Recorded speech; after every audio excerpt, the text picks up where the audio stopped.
To understand the magnetic pull of the other woman, we have to stop looking at her through the lens of morality and start looking at her through the lens of basic human psychology. Specifically, we need to talk about the velvet rope effect. Imagine you are walking down a street lined with clubs. Most of them have their doors wide open. You can see inside, you can see the empty chairs, and the staff is practically begging people to come in. You walk right past them. You assume that because they are so accessible, they must not be very good.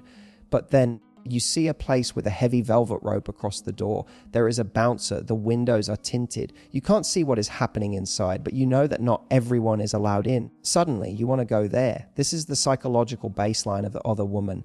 By definition, she is not fully available. She is often hidden, restricted, or requires effort to access. In the primitive part of a man's brain, the part that drives desire and pursuit, this lack of availability immediately triggers a spike in value. We live in a world where we are taught that love should be unconditional and constantly available. We are told that being a good partner means being there whenever he calls, texting back instantly, and making our lives an open book. But there is a dark truth that relationship psychology reveals: abundance kills desire while scarcity fuels it. When a woman is the main partner, she is often in the morning. She is there in the evening.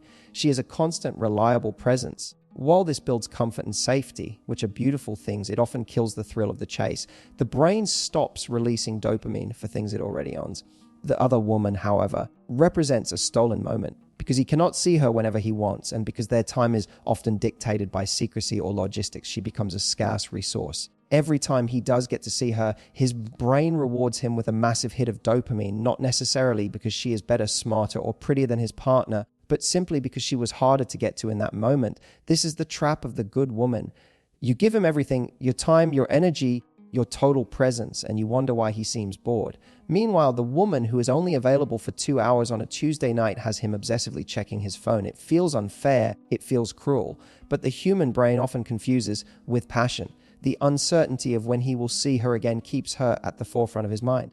He knows exactly what you are doing right now. You are probably at home. You are safe. You are his. But her, he doesn't know what she is doing. The mystery of her unavailability creates a vacuum that his imagination rushes to fill. And as we will learn throughout this journey, a man's imagination is the most powerful aphrodisiac he possesses. The other woman doesn't have to do anything special. She just has to be scarce. Time as a currency, this brings us to the second component of this advantage, the economic concept of supply and demand applied to intimacy. Let's look at how time is spent in a long-term relationship versus an affair. If you have been with your partner for years, think about the last 10 hours you spent together. How much of that time was active, focused engagement, and how much of it was passive existence? In most committed relationships, we fall into the habit of passive existence. We are in the same room, but we are on our phones. We are eating dinner, but we are watching TV. We are sleeping in the same bed, but we are facing away from each other. We treat time as if we have an infinite supply of it because we assume we will see each other tomorrow. We don't feel the need to make today count. Now,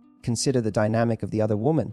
Because their relationship exists in the shadows, their time supply is strictly limited. They might only have 60 minutes. They might only have one evening. Because the supply of time is so low, the value of that time skyrockets. When a man is with the other woman, he is not sitting on the couch scrolling through emails while she folds laundry. He is not watching a rerun of a show he's seen 1,000,000 times. No, the limited nature of their contact forces them into active engagement. During those stolen hours, the focus is 100% on each other. The conversation is intentional. The eye contact is deep.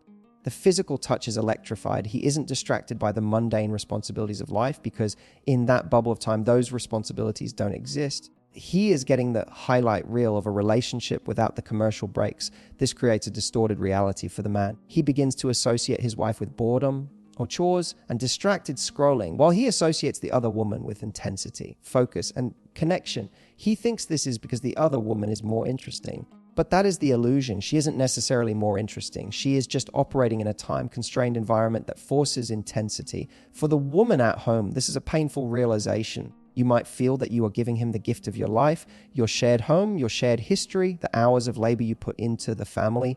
But in the currency of desire, he is devaluing your time because it is free and unlimited. The other woman has the advantage of the meter running.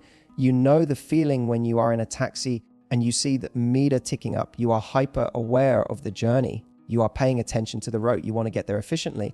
That is how he feels with her. With the main partner, he feels like he owns the car. He can park it, leave it, ignore it, and drive it whenever he feels like it. He takes the maintenance for granted.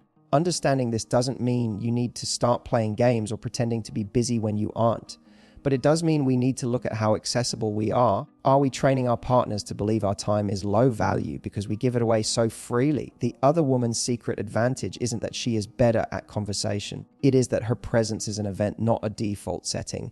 And as we move deeper into the psychology of attraction, we have to ask ourselves, how do we take back the value of our time without having to step out of the relationship? How do we put the velvet rope back up even after we've already let him in? The burden of reality vs. the high of fantasy, the domestic trap. If chapter 1 was about the scarcity of time, chapter 2 is about the what? What is the actual substance of the interaction? To understand why the other woman holds such a terrifying advantage, we have to confront the heavy, unglamorous concept of domestic energy. Let's be honest about the trajectory of a long-term relationship. In the beginning, you were lighter. You were both lighter. You floated on a cloud of possibility. But as lives merge, that cloud is replaced by concrete. You buy a house, you have children, you take on debt, you have aging parents. Suddenly, the relationship is no longer just a romantic union. It is a small corporation. And guess who usually ends up becoming the manager of that corporation? You. This is the domestic trap. For many women, being a good partner shifts into being a good logistics manager. You greet him at the door, not with a seductive whisper, but with a status report. The sink is leaking, your mother called. The kids need braces, and we are out of milk. This is necessary work. It is the work that builds a life. But sexually and romantically, it is an anchor. Over time, through simple Pavlovian conditioning, he begins to associate your face and your voice with obligation. When he sees you, his brain subconsciously pulls up a list. He feels the weight of his responsibilities. He feels the pressure to provide, to fix, to solve. You become the face of reality. Now, look at the other woman. She is not the manager of his life. She is the vacation from it. She doesn't know that the mortgage is late. She doesn't care that the roof needs fixing. When he walks through her door, he puts down the heavy backpack of his adult responsibilities. With her, he isn't a father, a provider, or an employee. He is just a man. This is a drug more potent than any narcotic. He isn't necessarily running to her because she is smarter or funnier. He is running away from the weight of his own life. She represents weightlessness. The unfairness of this dynamic is staggering. You are carrying the mental load that allows him to function. And in doing so, you become the heavy energy. She carries nothing, so she remains the light energy. She gets to be the fun, breezy, carefree spirit because she isn't cleaning up his mess. She gets to ask him about his dreams while you have to ask him about the bills. He confuses this lack of responsibility for compatibility. He thinks she just gets me. She's so easygoing. Of course she doesn't nag! She has nothing to nag him about. She isn't relying on him to help run a household. Sacred advantage here is that she exists in a bubble of suspended reality. In that bubble, entropy doesn't exist. Nothing breaks, nothing costs money, and nobody gets tired. It is a playground for adults. And when a man feels crushed by the expectations of the world, expectations that are often tied to the home you built together, he craves that playground. He craves the version of himself that exists when he is with her, a man with no burdens, only desires. The blank canvas effect, while the domestic trap pushes him away, the blank canvas effect pulls him in. This is perhaps the most dangerous psychological weapon the other woman possesses, and often she wields it without even trying. Intimacy is a double-edged sword. We are told that true intimacy is knowing everything about a person. And while that breeds deep love, it often destroys erotic mystery. If you have lived with a man for 10 years, he has seen you at your absolute worst. He has seen you with the flu. He has seen you scrubbing the toilet. He has seen you clipping your toenails. He knows your insecurities, your family trauma, and exactly what you look like when you are stressed out about taxes. You are a high-resolution image to him. There are no pixels left to fill in. He knows the reality of you in all its messy human glory. The other woman is a low-resolution image because their time is limited and their lives are not enmeshed. He doesn't see the gross, boring, or annoying parts of her humanity. He doesn't see her retaining water. He doesn't hear her snoring. He doesn't watch her pick a fight with her mother on the phone. Because he lacks this data, his brain does something fascinating. It projects his fantasy into the gaps. This is the blank canvas effect because she is largely a mystery to him. She becomes a screen onto which he projects his ideal woman. If he wants a woman who is always confident, he assumes she is always confident because he's never seen her insecure. If he wants a woman who is always sexually ravenous, he assumes she is because he's never seen her tired or headache-ridden. He isn't falling in love with her. He is falling in love with the movie he is playing in his head, starring her. This is why the competition feels so impossible. You are competing against a fantasy. You are a real flesh and blood human being with flaws and bad days. She is a carefully curated highlight reel reinforced by his own imagination. When you try to be vulnerable with him, sharing your fears, all the emotions, you are thinking you are building closeness, and you are. but you are also painting more detail onto the canvas, leaving less room for his fantasy. The other woman remains vague. She listens more than she talks. She hides her mess, and in that silence, she becomes a goddess. It is easy to be a goddess when you only have to keep the mask on for 2 hours a week. It is incredibly difficult to be a goddess when you are sharing a bathroom. The advantage she holds is the advantage of the unknown. Human beings are naturally curious. We are drawn to what we don't understand because he doesn't fully know her domestic reality. He remains perpetually curious about her. He wonders what she is thinking. He wonders what she is like when she wakes up. He romanticizes the mundane things about her because he never has to experience them. Understanding this helps us detach from the pain of comparison. You aren't losing to a better woman. You are losing to a projection. He is comparing your 4K, high definition reality to a blurry airbrushed fantasy. And as we will see in the next chapters, fantasies are powerful, but they are also incredibly fragile. The moment reality touches them, they shatter. But until then, the illusion is her greatest shield. The cool girl paradox and emotional detachment, the power of not needing him. We have explored how time and reality warp a man's perception. Now, we must explore the most painful emotional dynamic of all, the balance of need. There is a brutal rule in sociology called the principle of least interest. It states that in any relationship, the person who cares the least holds the most power. The person who is willing to walk away is the person who controls the dynamic. In a marriage or committed long-term relationship, the main woman often finds herself in a position of high dependency. This isn't just financial, it is emotional. You have built a life around him. Your social circles are merged. Your future is tied to his because you have so much to lose. You subconsciously operate from a place of fear. You grasp, you check in, you need reassurance. This fear, while valid, smells like work to a man. It registers as a demand for energy. Now look at the other woman through the lens of the principle of least interest. Especially in the early stages, she often has her own separate life. She has her own apartment, her own friends he doesn't know, and her own routine. She isn't relying on him to pay her rent or to validate her status as a wife. She chose him, but she doesn't technically need him to survive. This creates a terrifyingly attractive energy detachment because she isn't terrified of losing the life they built. Since they haven't built one, she is able to lean back. She doesn't grip the relationship tightly. She allows there to be space. And in male psychology, space is the oxygen that keeps the fire of pursuit burning. When you are the wife and he pulls away, your instinct is to close the gap. You ask, what's wrong? Why are you quiet? Do you still love me? You chase him. And the more you chase, the faster he runs because he feels suffocated by your need for reassurance. The other woman often does the opposite. If he pulls away or goes quiet, perhaps because he is busy with his family, she doesn't chase. She goes to the gym. She goes out for drinks with her friends. She posts a photo looking fabulous and unbothered.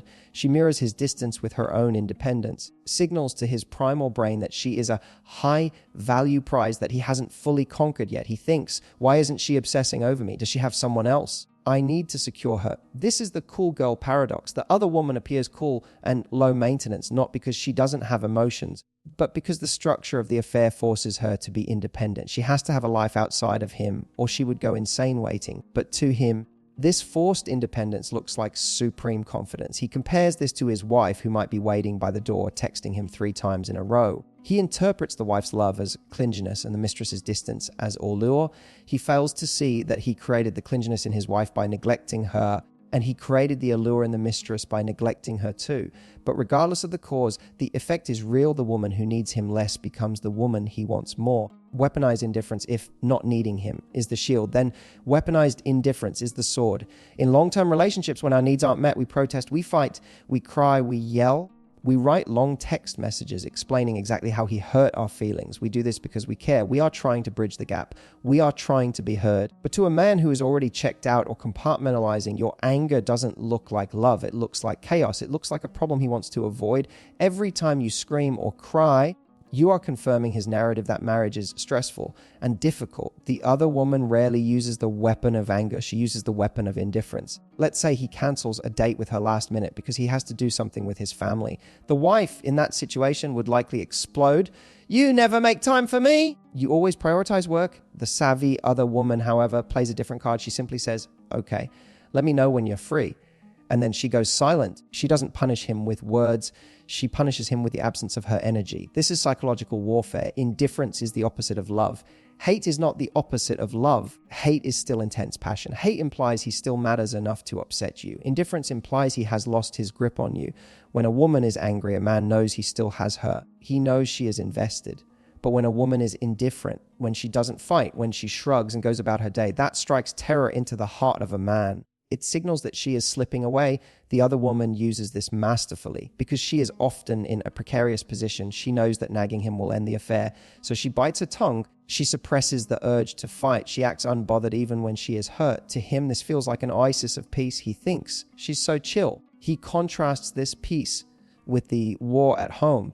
He starts to view the other woman as his sanctuary. He doesn't realize that her peace is actually a calculated, forced emotional suppression. She is weaponizing her silence to pull him in closer. When she pulls back, he feels the vacuum and steps forward to fill it. When you push forward with your complaints, he steps back to avoid the pressure. This is the tragedy of the fighting for the relationship mindset. Often, the harder you fight verbally, the less attractive you become energetically. The other woman wins battles not by engaging in them, but by refusing to show up to the fight at all. She lets the silence do the heavy lifting. She lets his own anxiety about losing her do the work that your words are trying to do. She knows that in the game of seduction, the one who cares less about the outcome is the one who controls the game. The ego feed and the hero instinct validation without responsibility. We have discussed time reality and emotional detachment. But now we must descend into the deepest, most primal cavern of the male psyche, the ego. There is a controversial saying in relationship psychology: a man would rather be admired than loved. While love feels warm and safe, admiration feels like fuel. It feels like power.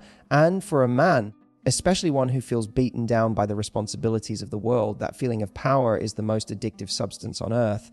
In a long-term marriage or committed partnership, validation often shifts from admiration to appreciation. This distinction is subtle, but it is the difference between a spark and a flat line. Think about how a wife typically validates her husband. She thanks him for taking out the trash. She appreciates that he picked up the kids from soccer. She tells him he is a good dad or a reliable partner. This is utility validation. She is validating his function in the household. She is confirming that he is doing his job well. While this is kind, it does not feed his masculine core. It feeds his employee mindset. It tells him, you are useful to this organization. It reinforces his role as a provider, a fixer, and a beast of burden. Now, let's look at the validation provided by the other woman. She doesn't care if the trash is out. She doesn't care if he is a good dad, say. In fact, she often ignores that part of his life entirely. She validates his masculinity. She tells him he is funny. She tells him he is strong. She tells him he is the best lover she has ever had. She laughs at his jokes, even the bad ones, because she isn't tired of hearing them yet. She listens to his stories about work, not to solve his problems, but to marvel at his competence. She isn't thanking him for what he does. She is worshipping him for who he is. This is the king complex. In his regular life, he might feel like a servant serving his boss, serving his mortgage, serving the needs of his family. But when he is with her, he is the king. She treats him as an authority figure. She asks for his advice. She hangs on his every word. The secret advantage here is that the other woman offers this validation without the critique. In a real relationship, your view of him is 360 degrees. You see his strengths. Yes, you also see his laziness, his bad temper, and his forgetfulness. So your praise is always diluted by reality. You might say, thanks for fixing the sink, but you left a huge mess in the kitchen. That is a realistic, fair statement. But the other woman, she doesn't see the mess in the kitchen. She only sees the hero who fixed the problem. Her praise is undiluted. It is pure sugar. It has no nutritional value. It isn't based on the full reality of who he is. But to a starving ego, sugar tastes better than vegetables. He becomes addicted to this version of himself. He starts to resent the wife not because she is doing anything wrong, but because she holds up a mirror to his responsibilities, while the mistress holds up a mirror to his greatness. He feels seen by the mistress, but in reality, he is only being seen in his best lighting. The wife sees him in fluorescent light. The tragedy is that the wife is often the one actually supporting his dreams, managing his life and keeping him healthy. She's doing the heavy lifting of love. But the other woman is doing the heavy lifting of ego. And in the short term, the ego always shouts louder than the heart. He gravitates toward the place where he feels 10 feet tall, even if that place is built on a lie. The mirror of desire, this leads us directly into the concept of the mirror. Human beings are social creatures. We do not know who we are in isolation. We know who we are by looking at how other people react to us. This is called the looking glass self in sociology. We are constantly checking the faces of the people we love to see a reflection of our own worth.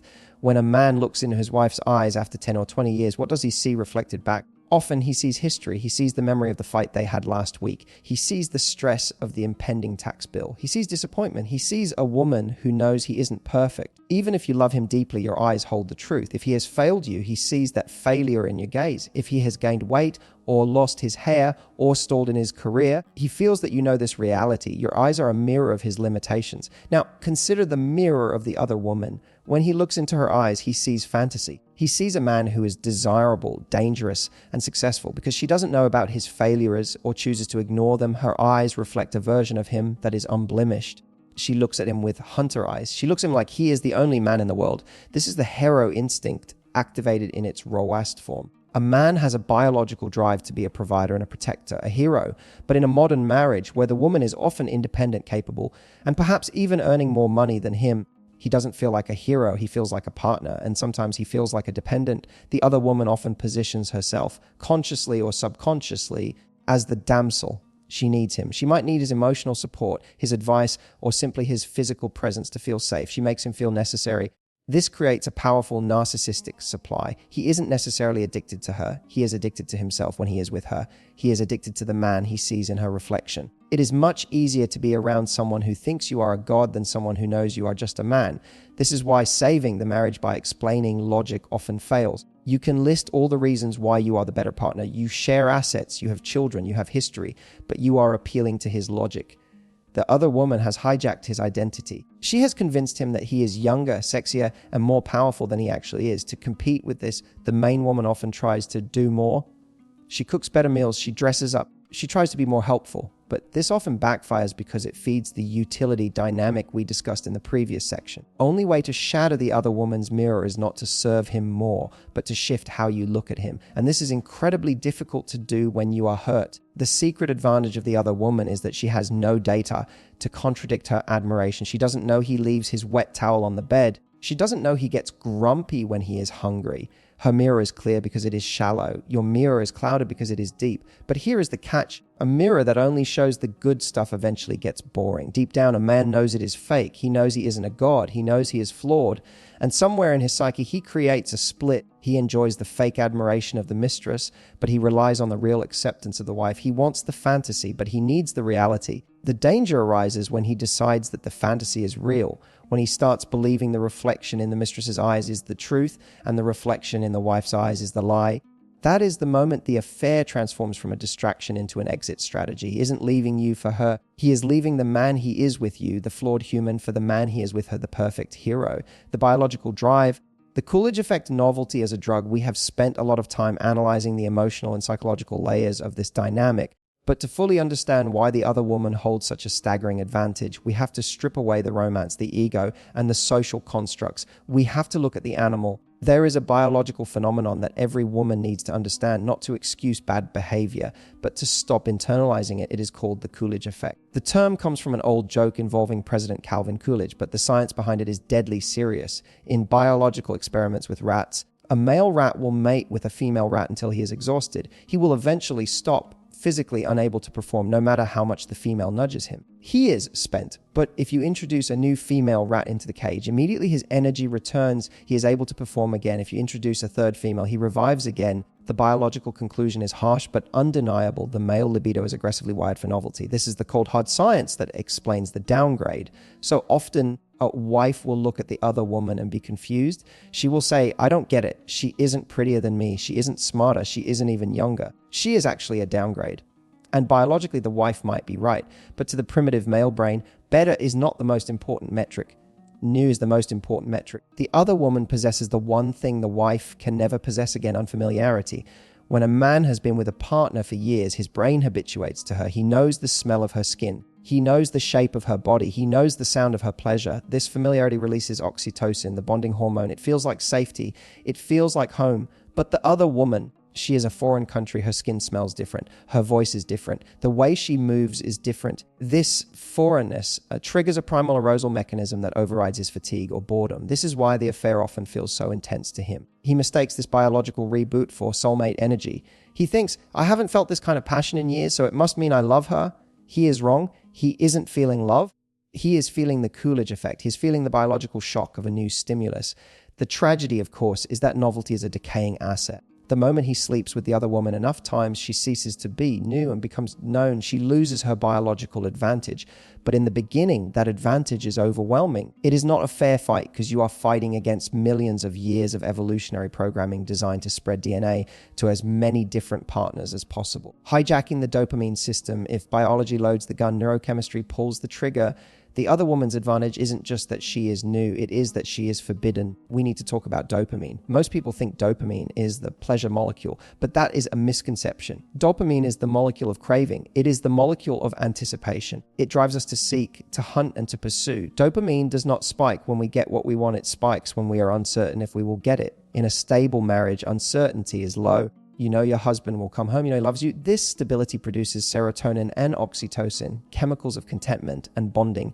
These are here and now chemicals. They make you feel calm. But an affair is pure uncertainty. Will I get caught? Will she text me back? Can we sneak away for an hour? This risk creates a massive reward prediction error in the brain because the reward sex intimacy is unpredictable and risky. The brain dumps massive amounts of dopamine into the system to motivate him to take the risk. This is the illicit high. The other woman becomes the trigger for this chemical high. Every text message from her is a slot machine payout. Every secret meetup is a heist. The man feels alive, electrified, and hyper-focused. He compares this electric feeling to the calm, predictable feeling he has at home, and he draws a fatal conclusion. My marriage is dead. This affair is alive. He doesn't realize he is comparing a slow burning hearthfire oxytocin to a flash bang grenade dopamine. One keeps you warm for a lifetime. The other blinds you and then burns out. The secret advantage of the other woman is that the secrecy itself is doing half the work for her. She doesn't have to be interesting. The situation is interesting. The danger makes the sex feel better. The risk makes the conversation feel deeper.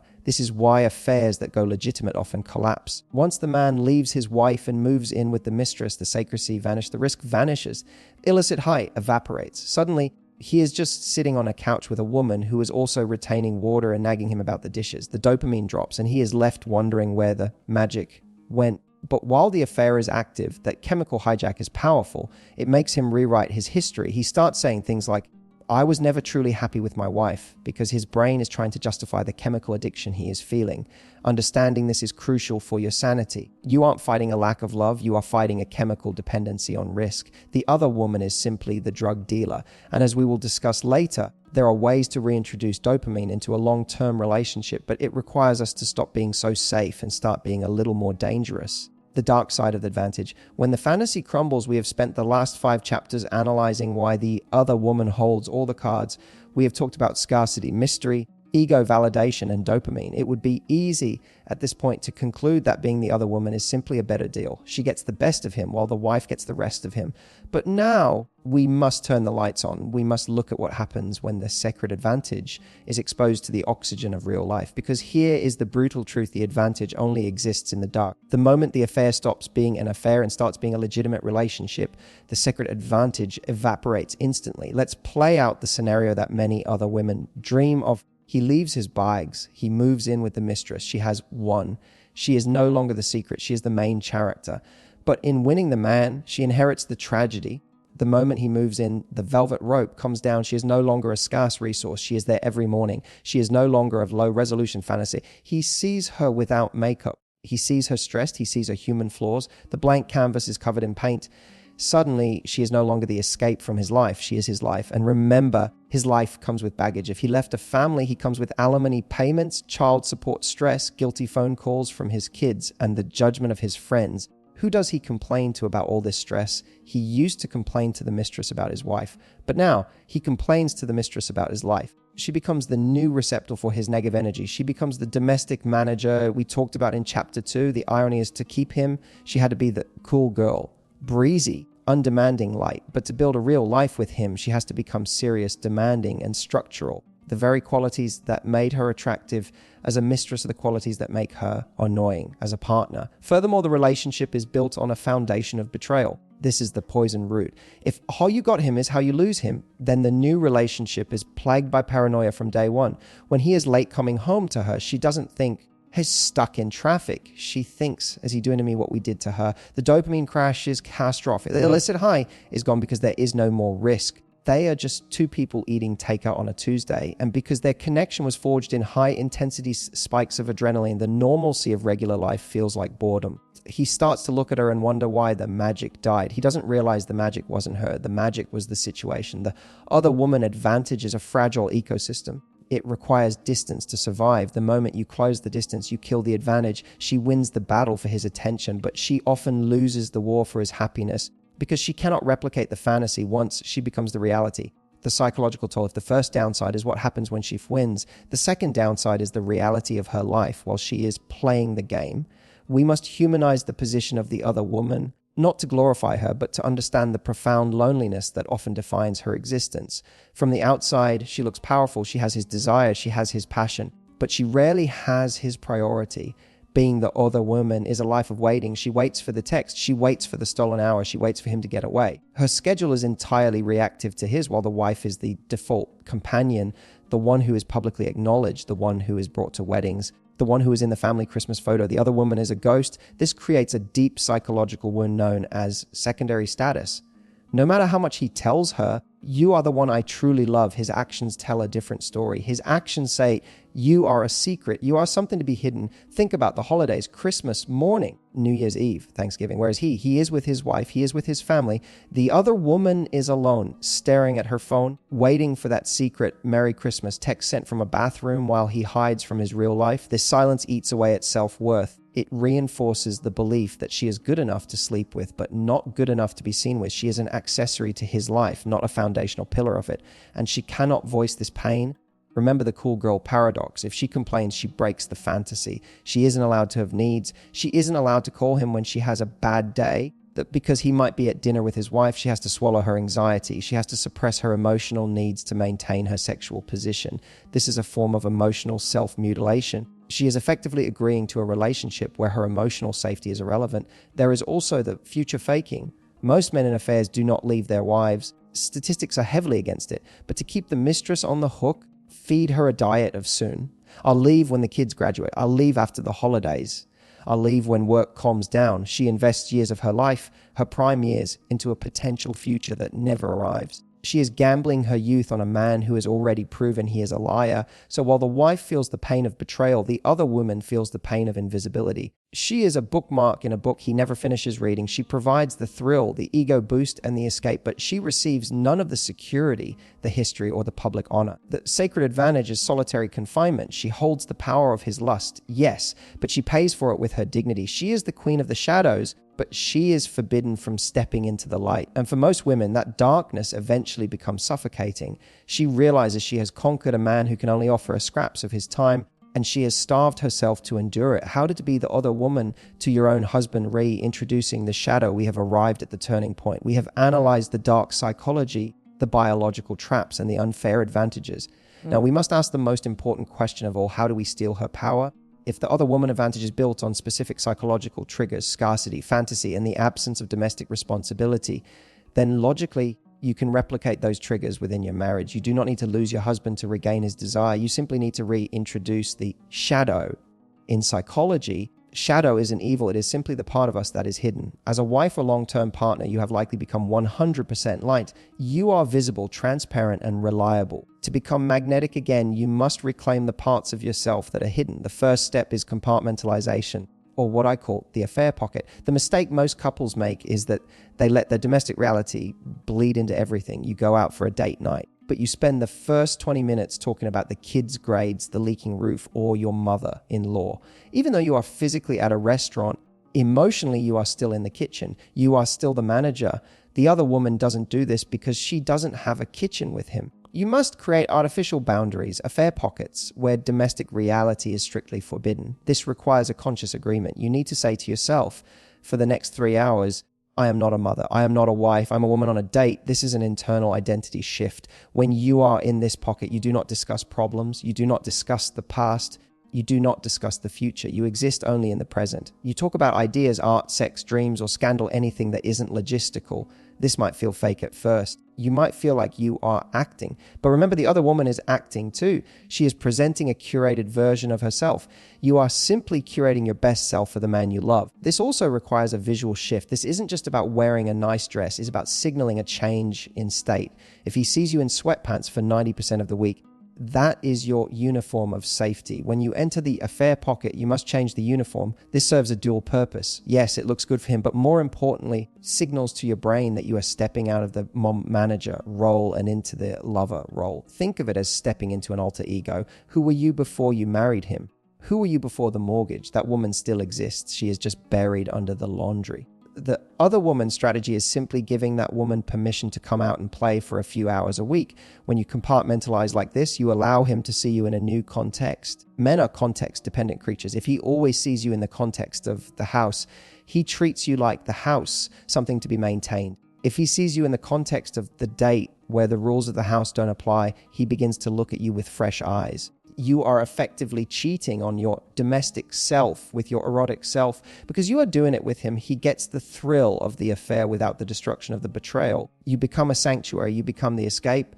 You stop being the person he needs to take a break from, and you start being the person he takes a break with. The art of unpredictability, the second pillar of stealing the mistress's playbook, is destroying the comfort coma. We must master the art of unpredictability. As we discussed in chapter 5, the brain stops releasing dopamine when it can perfectly predict the outcome. If he knows exactly what you are going to say, exactly what you are going to eat, and exactly what you are going to do in bed, his brain goes into autopilot. The other woman is a dopamine machine because she is a variable. He doesn't know if she is free. He doesn't know what mood she will be in. He doesn't know where the night will go. To bring this energy home, you must break your patterns. Most wives are terrified of breaking patterns because they crave security. They want the good morning, text at 800 a.m. They want the good night, kiss at 10:00 p.m. But this rigid routine is the enemy of desire. Start with your availability. If you always answer his text within 30 seconds, stop. Not as a game, but as a practice of autonomy. When you answer instantly, you communicate, I am sitting here waiting for you. When you answer 2 hours later because you were busy doing something interesting, you communicate, I have a life that is separate from you. This triggers a micro dose of anxiety in him. What is she doing? Who is she with? That anxiety is the spark of the chase. It forces him to wonder about you. And as we know, when a man is wondering about you, he is investing in you. Next, disrupt the schedule. If you always spend Friday night on the couch, book a class, go out with your girlfriends, leave the house. When he comes home to an empty house occasionally, it shocks his system. It reminds him that your presence is not a guarantee, it is a gift. It reminds him that you are a sovereign individual who chooses to be there, not a piece of furniture that is bolted to the floor. Change the conversation. If he asks, how was your day? Do not give the standard report about traffic and groceries. Tell him something weird you read. Ask him a provocative question. Be playful. Be silent. The other woman is often unpredictable in her mood. She might be seductive 1 minute and aloof the next. This keeps him on his toes. You don't need to be unstable, but you should be dynamic. We are often taught that a good marriage is a steady line, but a flat line on a heart monitor means death. Life is a series of ups and downs. Introduce a little volatility. Surprise him with tickets to something he didn't expect. Initiate intimacy at a time that makes no sense. Change your hair. Rearrange the furniture. These seem like small things, but they disrupt the predictive coding of his brain. They force him to pay attention to you again. He has to look at you to see what has changed. The goal isn't to make him feel unsafe. It is to make him feel awake. When you are 100% predictable, you are safe, but you are invisible. When you're 10% unpredictable, you become a mystery again. You force him to learn you. The other woman holds his attention because he hasn't figured her out yet. By becoming unpredictable, you ensure that he never fully figures you out either. You stay one step ahead. You keep the book open. You ensure that even after 20 years, he still feels like he is chasing you because he never knows exactly what version of you he is going to get. That is not instability. That is excitement. That is the heartbeat of a living, breathing romance. The main character, energy shift decentralizing him, we have discussed tactics, schedules, and biology, but none of those strategies work if your internal energy is misaligned. To truly steal the other woman's advantage, we have to talk about physics. Specifically, we have to talk about gravity. In many long-term relationships, a subtle shift happens over time. The man becomes the sun and the woman becomes the earth. You orbit him. Your moods depend on his moods. Your schedule bends to accommodate his schedule. If he is happy, the house is warm. If he is grumpy, the house is cold. You have unknowingly made him the main character of your existence, and you have relegated yourself to the supporting cast. The other woman creates a different gravitational pull. Because she is not enmeshed with him, she remains her own sun. She has her own orbit. She has a job, friends, gym classes, and a life that existed before him and continues to exist without him. This is the ultimate aphrodisiac, a woman who is perfectly fine without him. When a man senses that he is the absolute center of your world, two things happen. First, he feels safe, which is good. But second, he feels a heavy burden of responsibility. He feels that he is responsible for your happiness. If he leaves you crumble, that pressure is unsexy. It feels like an obligation. The other woman projects a different energy. I want you, but I don't need you. To reclaim this, you must decentralize him. This means you need to become selfish. We are taught that selfishness is a sin in relationships, but in the psychology of desire, healthy selfishness is a virtue. It signals high status. Stop asking, what does he want to do this weekend? And start asking, what do I want to do? Stop waiting for him to give you permission to be happy. If he is working late, do not sit at home stewing in resentment. Go to a movie alone. Go to a bookstore. Cook a meal that you like but he hates. When you start prioritizing your own joy, you become radiant. You stop looking at him with hungry eyes, begging for scraps of attention, and you start looking at him with inviting eyes. You are having a great time in your own life, and you are graciously inviting him to join you if he can keep up. This shifts the power dynamic instantly. A man wants to be with a woman who is moving. If you are standing still, waiting for him to move you, you are heavy. If you are moving on your own, you are magnetic. He has to run to catch up. The other woman is often attractive, not because of what she does for him, but because of what she is doing for herself. She is focused on her career, her looks, her social life. She is vibrant. The wife, often exhausted by self-sacrifice, loses that vibrancy. You must remember you were a whole person before you met him. You had dreams that didn't involve him. You had songs you liked that he didn't know. Reconnect with that person. Recenter your universe around your gravity. When you do this, you stop chasing him. And by the laws of physics, when the Earth stops chasing the sun and becomes a star in its own right, the gravitational pull changes. He starts orbiting you. The secret garden, once you have decentralized him, you must build the wall. Not a wall of hostility, but a wall of privacy. We call this concept the secret garden. Modern relationship advice often preaches radical transparency. We are told that we should be best friends, soulmates, and business partners. We are told that two become one. But erotically, two becoming one is a disaster. If you are whole one, there is no one left to desire. You cannot desire yourself. You can only desire what is separate from you. The other woman remains separate. She is a mystery. Even if they talk for hours, there are huge chunks of her life he does not see. He doesn't know what she thinks about when she is alone. He doesn't know every detail of her past. This unknown territory is where his imagination lives. As a wife, you have likely given him the keys to every room in your house. He knows your passwords. He knows your insecurities. He knows your menstrual cycle. He knows what you tell your mother. You are an open concept home. You need to build a secret garden, a room in your soul that he is not allowed to enter. This is not about keeping secrets that harm the relationship, like financial lies or infidelity. It is about keeping parts of your inner world private. Keep a journal that he never reads. Develop a hobby that is yours alone. Where you have friends he has never met. Have thoughts and opinions that you do not share with him immediately. When you hold something back, you become three-dimensional. You become deep. If you share every fleeting thought that crosses your brain, you become flat. You become exhausted. There is a powerful allure in silence. When you are sitting together and you are quiet, he asks, "What are you thinking?" The good wife says, "Oh, just wondering if we need to buy detergent." The secret garden, woman smiles enigmatically and says, "Just thinking?"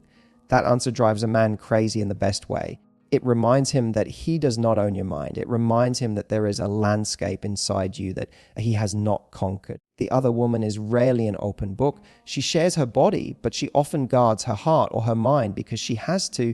This makes him want to break in. He wants to know her. You can recreate this. You do not need to be transparent to be intimate. In fact, preserving your individuality is the greatest act of intimacy because it allows you to bring a fresh, unique person to the relationship every day. Don't merge so completely that you disappear. Keep your edges. Keep your garden locked. Let him knock on the door. Let him wonder what is blooming behind the wall.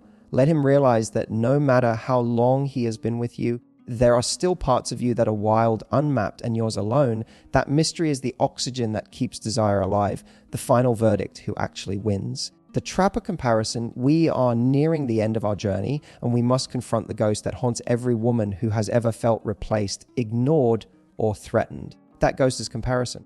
When you look at the other woman, whether she is a real person invading your marriage or just a hypothetical fear in your mind, you are often looking through a distorted lens. You see her as the winner. You see yourself as the loser.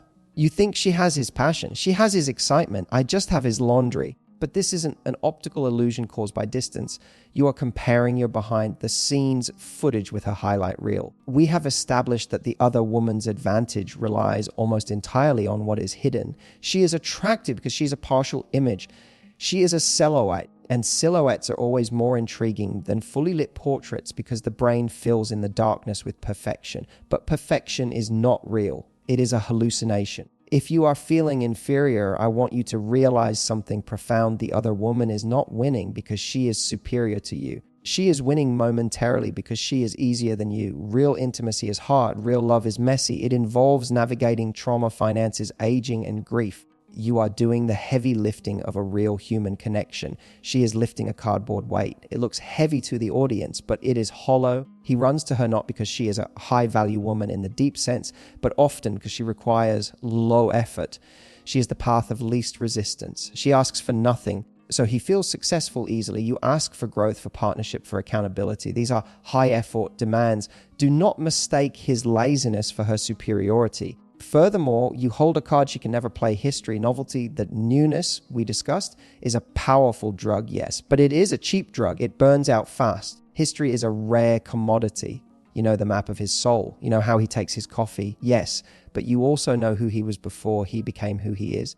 You hold the context of his life. The other woman is a tourist in his life. You are the citizen. Tourists have more fun. They see the sights. They eat at the best restaurants, but they don't belong there. They eventually have to go home. You are the home. The pain you feel is real, but the inferiority you feel is a lie. You are not losing to a better woman. You are losing to a dopamine spike. You are losing to a biological trick. Once you understand that the grass is greener on the other side only because it is artificial turf, it doesn't have to grow, it doesn't have roots, and it doesn't weather the storm, you can stop hating yourself. You can stop wondering what she has that you don't. She has less than you. She just has the advantage of the spotlight while you are standing in the engine room, keeping the ship afloat, the integrated woman. So if the wife has the depth but lacks the spark, and the mistress has the spark but lacks the depth, who actually wins? The answer is neither. The wife eventually becomes a roommate. The mistress eventually becomes a fading memory. The only woman who truly wins, the only woman who becomes irreplaceable, is the integrated woman. Society, religion, and Disney movies have lied to us. They taught us the Madonna whore dichotomy. They taught us that you are either the good girl, the wife, the mother, the saint, or the bad girls, the seductress, the vixen, the sinner. They told you that you had to choose.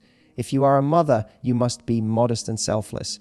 If you are sexual, you cannot be nurtured. This split is what creates the affair. The man splits his own psyche. He goes to the wife for his mother needs safety, care, and he goes to the mistress for his lover needs danger, eroticism. The integrated woman refuses to split. She burns the dichotomy to the ground. She is safe and she is dangerous. She is maternal and she is erotic. She is the anchor and the wave.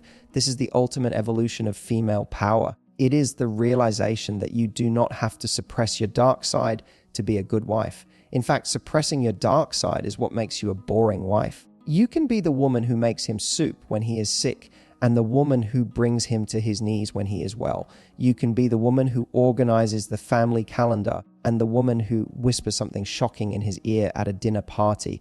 This is what Esther Perel calls erotic intelligence. It is the ability to maintain the tension between security and adventure. Most women operate in security mode. They over-index on comfort. The other woman operates in adventure mode. She over-indexes on risk. The integrated woman toggles between them. She knows that a relationship needs home energy to survive, but it needs fire energy to thrive.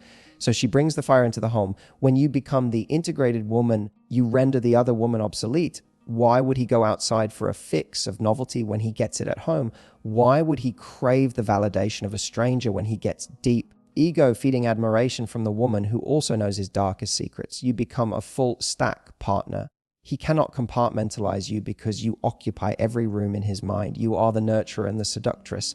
This is not about being perfect. It is about being whole. It is about reclaiming the parts of yourself you cut off to fit into the good wife box. It is about realizing that your sexuality, your mystery, and your independence are not threats to your marriage. They are the fuel that saves it. The winner is not the woman who plays the role of the wife perfectly, nor the woman who plays the role of the mistress perfectly. The winner is the woman who realizes she was never meant to play a role at all. She was meant to be a vast, complex, terrifyingly beautiful human being who contains multitudes. When you become that woman, the competition ceases to exist, because there is only one of you. Your new secret weapon, a note on power. We have traveled a long, often difficult road together in this video.